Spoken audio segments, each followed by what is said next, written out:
The West Sacramento Area Flood Control Agency is now in session. First order of business is item number 1, agenda approval.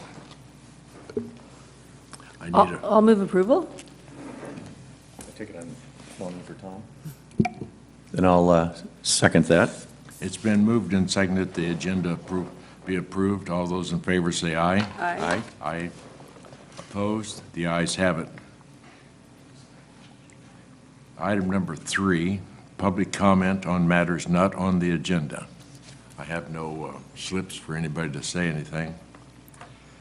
Item number 4, approval of the January the 19th, 2017 meeting minutes. Mr. Chair, I have a slight correction under item number 7. I believe that you seconded the motion, so I think my name would be in the ayes. I spoke with our clerk, and she's aware of that. All right. And with that, I would move, with that correction, I'd move the approval of the minutes. And I will second that. All those in favor say aye. Aye? Aye. Aye. Opposed? The ayes have it. Review of the monthly year-to-date revenue and expenses. Morning, Mr. President, members of the board. This report is for December 2016. The agency started December with a cash position of approximately $4.8 million. There were no revenues for the month. Expenditures totaled $501,000 approximately, with $80,000 in administrative and operating expenditures and approximately $421,000 in capital expenditures. With those expenditures, the agency's ending position for the month of December was 4.3. It doesn't show it in this report. It will start to reflect in January that the agency's cash position becomes substantially more robust. In January, we'll start to see the first installment of the flood revenue, assessment revenue. We receive a significant true-up payment and real estate reimbursement and advance payment from the states. So in the next month, there'll be a lot of good news to share. In January, our cash position, in fact, improves to about $17.9 million, but that'll be for next month. And with that, that's the end of the report for December. Any comments or questions?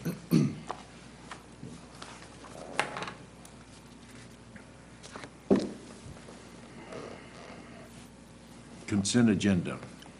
Anybody have any comments or suggestions on the consent agenda?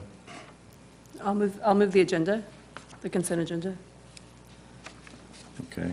I will second that. It's been moved and seconded the consent agenda be approved. All those in favor say aye. Aye. Opposed? The ayes have it. Regular agenda, presentation of coordination efforts between West Sacramento Area Flood Control Agency staff and City of West Sacramento staff in relationship to the Pioneer Bluff Stonewalk Reuse Master Plan. Good morning, President Denton. I'd like to take a few moments and introduce this item before turning it over to our colleague, Katie Yancey, with the city's Economic Development Department. So, as I'm sure the board is aware, WSAFCA and our partner agents, levee maintaining agencies, 900, 537, are responsible to secure and preserve real estate interests related to flood risk, both for O&M, which are current obligations, as well as future obligations, such as our future levee improvement projects. And the subject of this particular presentation covers areas that they're a little atypical. They're not like normal areas that are protected by levees, such as the Southport, where a clear levee structure is clearly visible from, the land side or even the water side. And these areas that are described in the report have features that make it a little bit challenging to define both the current and future obligations related to flood and or land use. Those areas in particular are the Bridge District and the Pioneer Bluff Stonewalk, which are essentially areas of high ground. And virtually all of these areas and reaches are associated with future levee improvement projects. And as the board is aware, we've had our federal project recently authorized in 2016 under the WIN Act. And so we are gearing up for federal project implementation. Some of the deficiencies that were identified by the Corps under the federal project, and also by the Wood Rogers update to the problem identification report in 2016. Specifically in areas of the report, Bridge District, Pioneer Bluff, Port North, Port South, all have erosion deficiencies, and some minor, in some areas have minor freeboard deficiencies. But that pretty much is the extent of the deficiencies. No through and under seepage, typically limited to erosion, waterside erosion, and some small freeboard. So effort is definitely recommended in advance of the future project in these areas to help remove uncertainty and help define the area's responsibility both for future flood projects as well as land use and development. And so with that preamble, I'll turn it over to Katie Yancey to go through the staff report. Thank you, Greg, for that introduction. I'd also like to add that many of the board members may not be aware, but I was actually a WSAFCA employee from 2009 until 2011, so it's a wonderful opportunity to be back presenting to this board and working with Greg again on flood protection issues.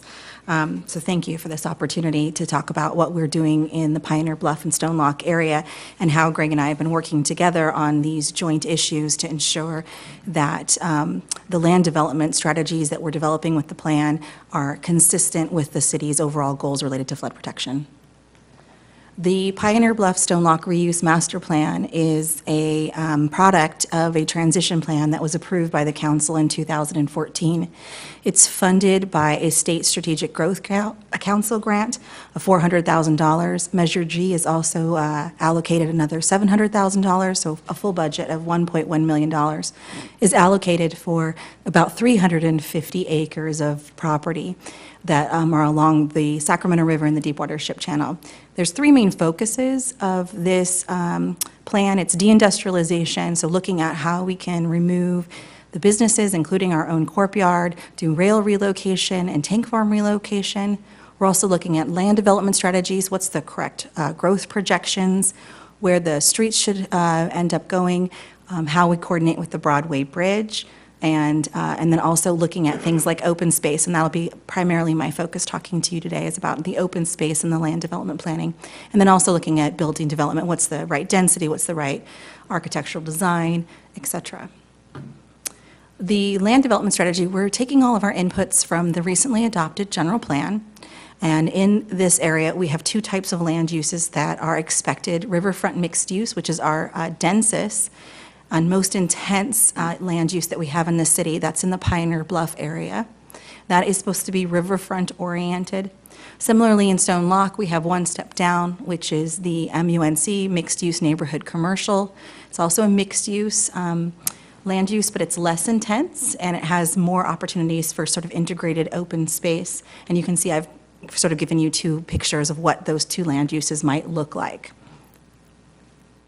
As I mentioned earlier, there's also a parks or open space component of the land use plan. This was presented to the Parks Commission, and this was also presented to the Planning Commission last year, and this is sort of our conceptual vision for what the open space and recreational facilities would look like in the reuse master plan area.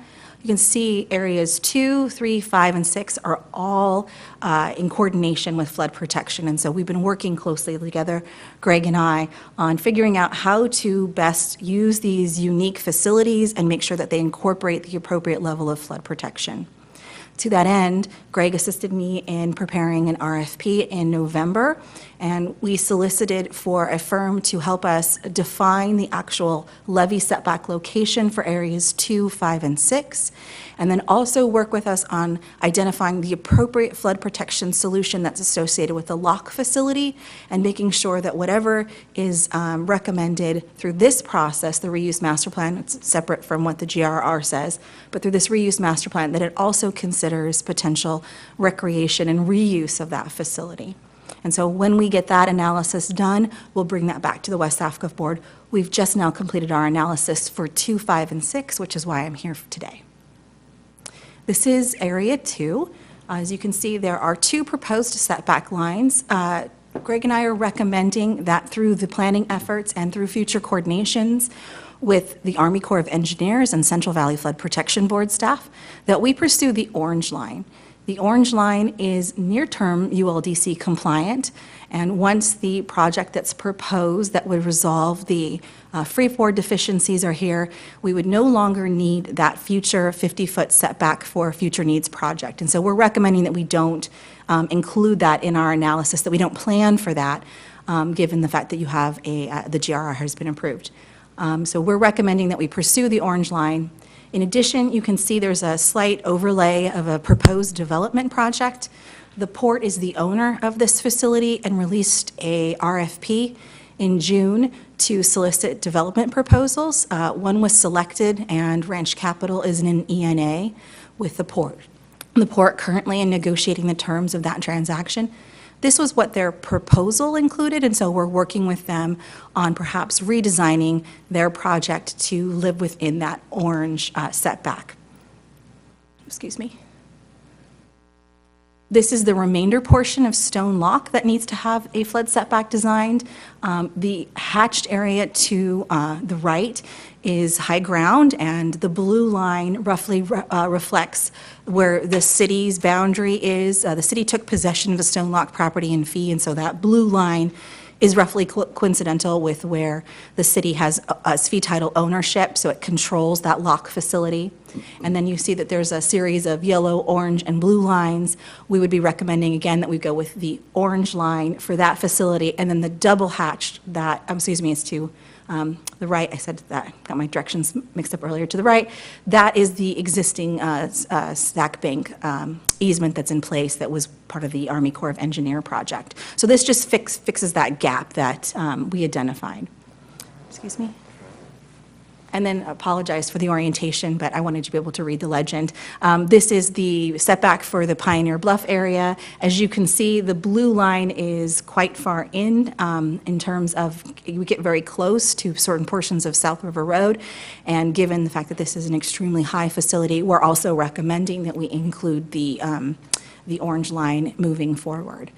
With that, that concludes my presentation. I'm available for any questions that you may have about the reuse master plan, or sort of what's the economic development objectives of this, and then I'm sure Greg could answer any questions that you have about the engineering work. The last thing I'd like to add is that Wood Rogers, who performed the problem identification report and alternatives analysis, is the consultant we selected to do this work, and they are preparing technical memos that justify the orange line. So they are in complete support of the city pursuing the orange line. Thank you. I have a question in reference to the setback portion that you showed at the start of the program. And That I one? think it goes to Greg, really. How does that apply with the rest of our levee improvements down there? So, well, for all of these areas, really, what's being analyzed is an appropriate setback that still leaves room to do future flood improvements. And part of that exercise is defining a true levee prism that exists under that high ground, and then tearing off of that levee prism to define these lines, where the toe of the levee is, where the setback from the toe of the levee is. So in all cases, with the yellow line that the staff is proposing, it preserves enough space, enough real estate for future improvements. I can't talk in the dark. For future levee improvements, when it's time to make those improvements. So it does preserve the appropriate amount of real estate in staff's opinion, and it is supported, as Katie mentioned, by the Wood Rogers team as being compliant. Any comments or questions? I think it's really helpful that we're having this discussion because of all the things that are ahead of us. And I think if we came having this discussion later than this, it would just, I mean, we could be in a really awkward situation. So I think it's helpful for us our job is to protect the city from floods. And I think making sure that we have all the background behind this, which we have in this report, I think it's just really helpful. So I'm supportive of going with this line. That's it. And I'll concur with that. I think what staff is recommending as far as a place to start, it makes sense. You know, one of the issues that we've been working with just in the Southport project and other ones is to least harm to private property owners. And this relates to that, just how we finally came up with our final alignment for our Southport project. This is the beginning of how we determine what happens up on Pioneer Bluff. So I would say keep moving along and keep us informed as you go. Thank you. Well, thank you very much. Good report. Good report. WSAFCA project updates. Morning, President Denton and Board. I'll just go over a few of the items in the report just to draw some attention to. As Mark mentioned, although it wasn't contained in the financial update, very first paragraph in the progress report identifies what the current cash position is, which is pretty robust, as he described. So it's giving us a lot of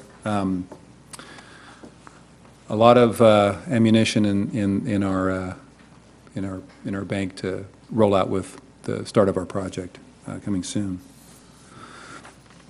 For the Southport project, some of the major activities going on right now is the contractor is working on pre-construction submittal requirements, also establishing their construction offices and staging areas. They're going to be working on levee, slurry wall, exploratory borings for mix design, borrow site sampling and testing, and other submittals over the next couple of months. And as pre-construction, if you will, or demo and that type of work is anticipated to start at the end of February.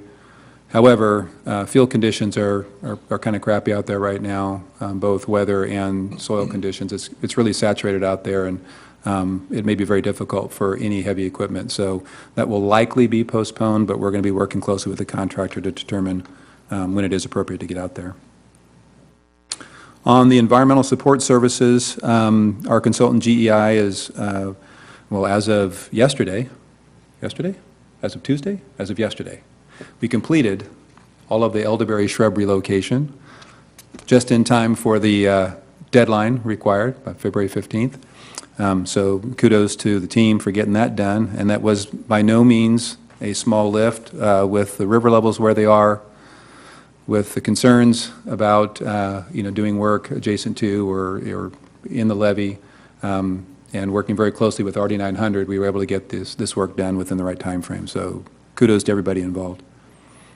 Following those relocations, we'll be working with the mitigation company who did the relocations to then work on the paying for the credits. And we're going to be phasing that over time, so it's not one big chunk, but that will be happening over the next several months as well. And as we approach construction, GEI is going to be performing additional surveys and will be conducting environmental awareness training as well as monitoring work to support construction activities.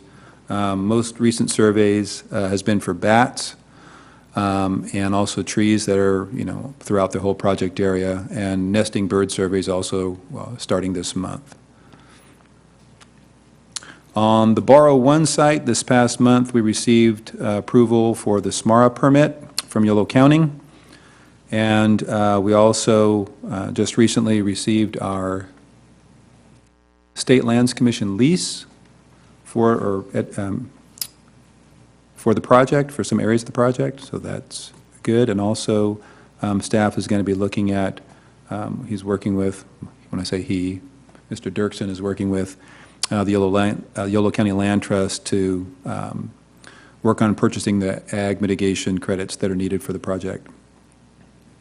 We also anticipate bringing that to the board in March. Cultural resource inventory. The staff submitted and then received comments on the draft inventory report, submitted to the Corps, received comments back. We're finalizing response to those comments this week, anticipate transmitting the final inventory report to the Corps next week.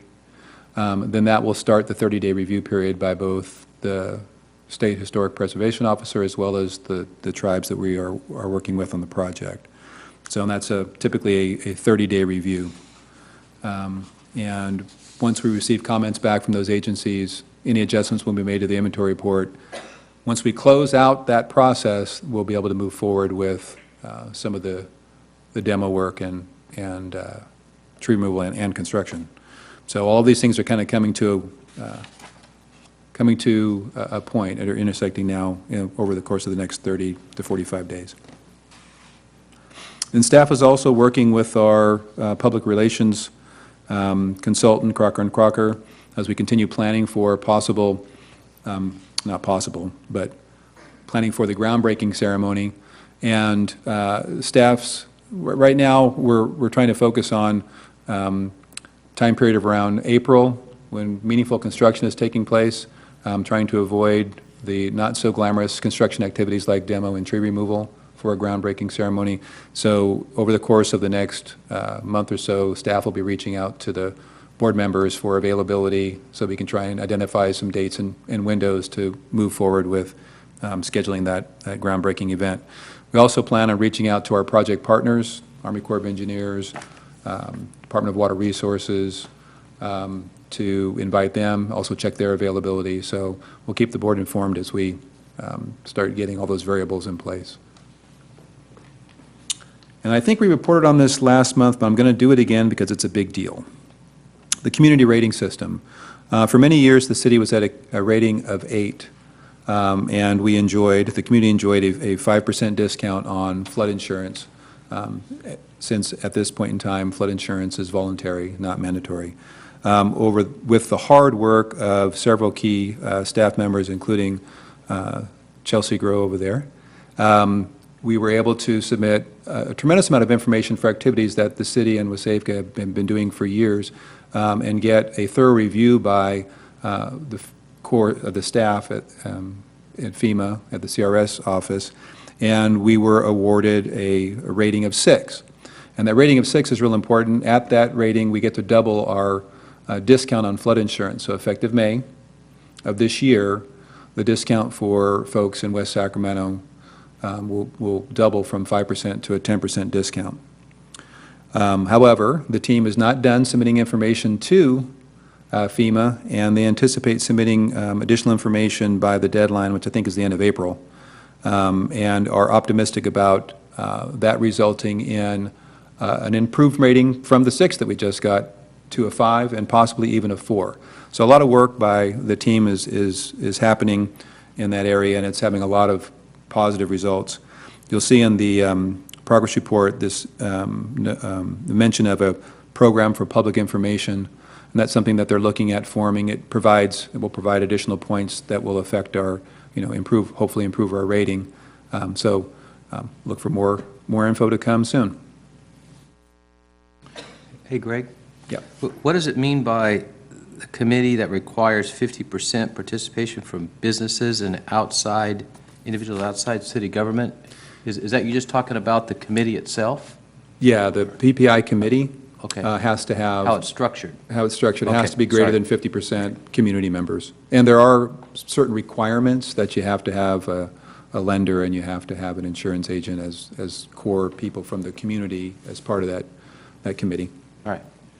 I got my FEMA insurance policy the other day. I didn't see a 10% or a 5% discount. Well, if you're currently not enjoying a 5% discount, talk to your agent. And you should talk to your agent as well. The 10% will go into effect in May. So probably with your next year's renewal. Thank you. You're welcome. Oh, and that concluded my updates.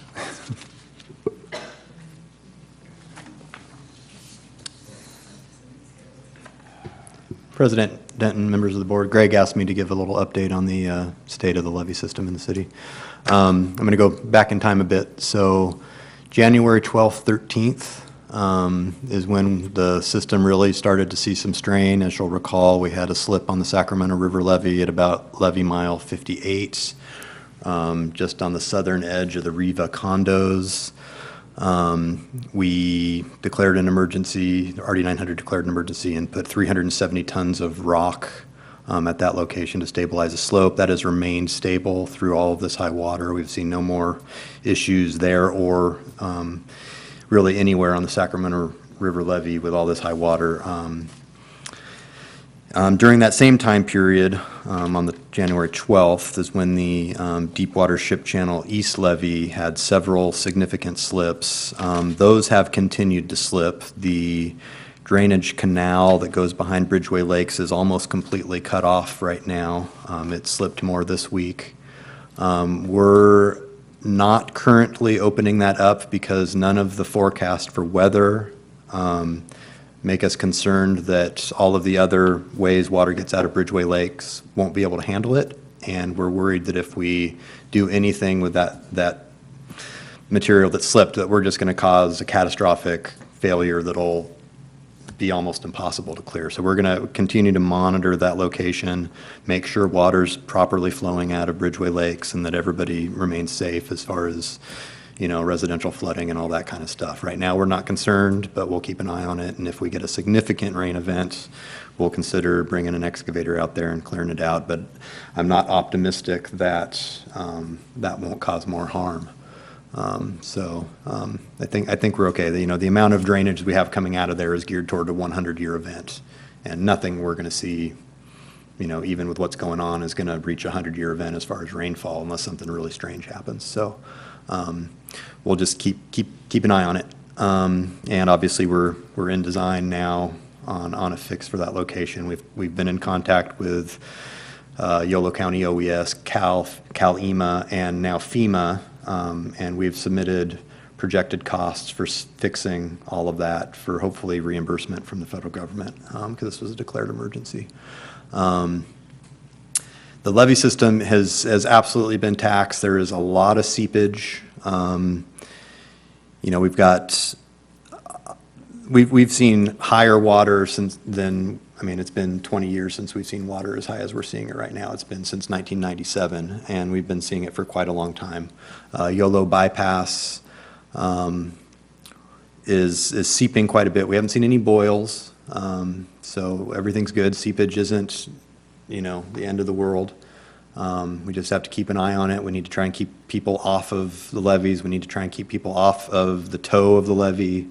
Anywhere where there's a lot of standing water, anywhere near the levee, people need to not be around those locations. It's very important.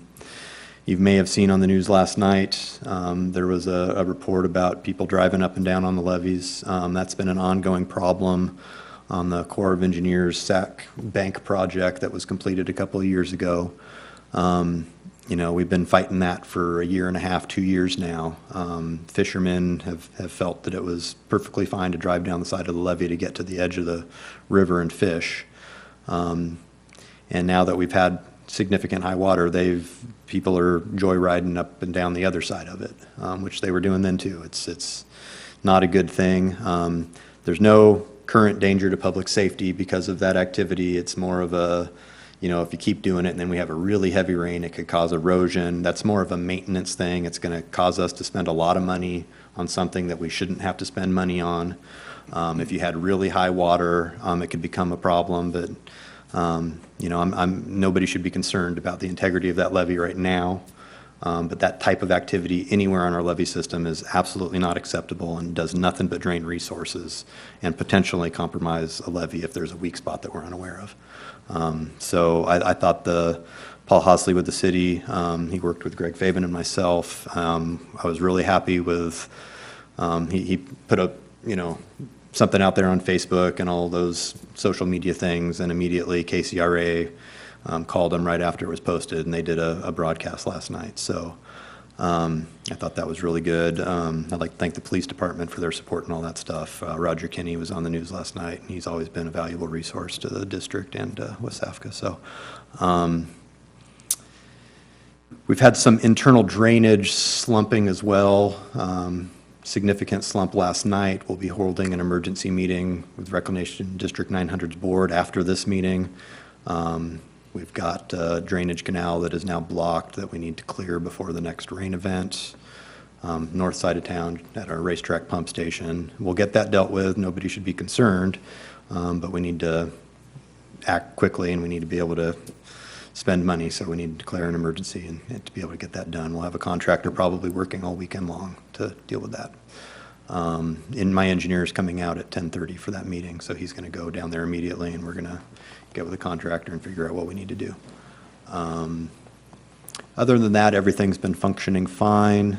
Other than, lots of seepage. in places we haven't necessarily seen seepage in before because we've been dry for so long, including where West Capitol goes underneath the freeway and turns into Enterprise. That whole little section of road there has been wet for a week, and we're pretty sure that's seepage coming underneath, where 80 crosses the levee right there. So as we move forward, we're looking at levee improvements on that section. The amount of seepage that I'm seeing makes it clear that a slurry wall, and it's probably called for, but probably needs to happen over there. Again, haven't seen any boils, so that's it. Anybody have any questions? I'm happy to answer. I tend to babble. Isn't it Caltrans going to do anything about that there underneath the Causeway Bridge? So, well, there'll have to be a long conversation about what happens there. We'll have to jet grout underneath the freeway there, to put a slurry wall in. It's a difficult thing. Caltrans isn't the agency to do that. It's a state highway though, so the state should be heavily involved in that and hopefully 100% liable for the costs. I don't know how that's going to work out, but we'll work with all the appropriate agencies to make sure that things are funded in the appropriate way and dealt with properly. Thank you. Anything? Yeah, I got a few comments. First of all, my apologies for being late. I still had our old start time in my phone and kind of spaced out there, so my apologies to everyone. But the only other thing is that in the consent agenda, I was going to make a comment on item number 7, which was the allocating funds for design, and I think that just illustrates the need for the unexpected and the need for us here at this board and possibly at the city as well to make sure we conserve our resources as much as possible for these unexpected things. And I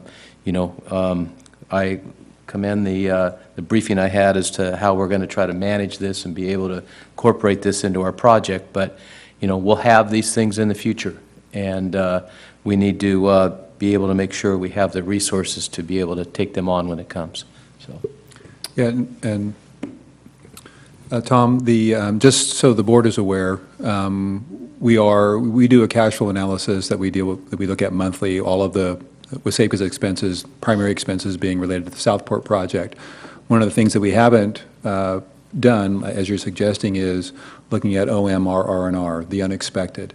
And so with this particular issue and the board's approval today, we're going to add an item to that cash flow analysis for OMR, R&R, so that we have something modeled that allows us to, that in conjunction with the other things that we're doing, that allows us to check on our available resources and be able to plan accordingly. So I think your point's well taken, and we're going to make sure that we model that going forward so that we have a complete picture of the agency's cash position. Okay, thanks. Anything? There'll be no further comments. Meeting's adjourned.